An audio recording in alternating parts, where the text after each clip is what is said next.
नमस्ते शेतकरी बंधूंनो, आज आपण केळी पिकामधील एक प्रमुख रोग कंदसड याविषयी थोडक्यात जाणून घेणार आहोत. तर चला बघूया आपण हा रोग कशा प्रकारे पाहावयास मिळतो. तर तुम्ही बघू शकता केळीमध्ये सुरुवातीच्या वाढीच्या अवस्थेमध्ये कंदसडीचे रोपे कशा प्रकारे दिसतात.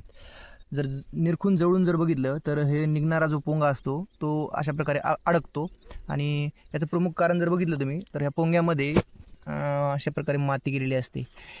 माती जाणं हा एक त्याचं कारण असू शकतं. याच्या व्यतिरिक्त सुरुवातीच्या अवस्थेमध्ये कोकोपीटमध्ये जास्त पाणी धरून ठेवणं, बऱ्याचशा वेळेस शेतकरी काय करतात कोकोपीट ओला ठेवतात. त्यामुळे काय होतं तिथं बॅक्टेरियल इन्फेक्शन होतं आणि ते सुरुवातीच्या स्टेजला काही ठिकाणी ओळखायला येतं आणि काही ठिकाणी नकळत वाढ होते आणि हळूहळू जसे रोप मोठे होईल तसे तसे हे पानं अरुंद पडतात आणि आपल्याला कंदसडीचा प्रकार पाहावयास मिळतो. तर शेतकरी बंधूंनो, हा कंदसड आपल्याला टाळायचे असले आपण काय करू शकतो.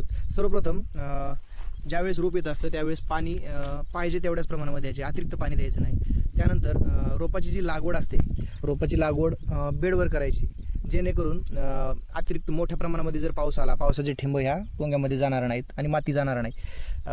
त्या व्यतिरिक्त पाण्याचा व्यवस्थित निचरा होईल आणि जेणेकरून बॅक्टेरियल इन्फेक्शन होणार नाही याची आपण काळजी करू शकतो. केमिकल कंट्रोलमध्ये आपण बघायला गेलं तर ह्या कंदसडीवर एकदा झाल्याच्या नंतर आपल्याला फारशा प्रमाणामध्ये ट्रीटमेंट करता येत नाही, परंतु होऊ नये म्हणून त्याची काळजी घेतली गेली पाहिजे. तर ही आपण केमिकलमध्ये याला ब्लू कॉपर असेल, स्टेप्टोसायक्लिन असेल किंवा कोनिका असेल किंवा व्हॅरिडमायसिन असेल किंवा एकदम स्वस्त जर सांगायचं झालं तर ब्लिचिंग पावडर यासारखी आपण ट्रीटमेंट देऊन ह्या कंदसडीला रिकवर करू शकतो. धन्यवाद.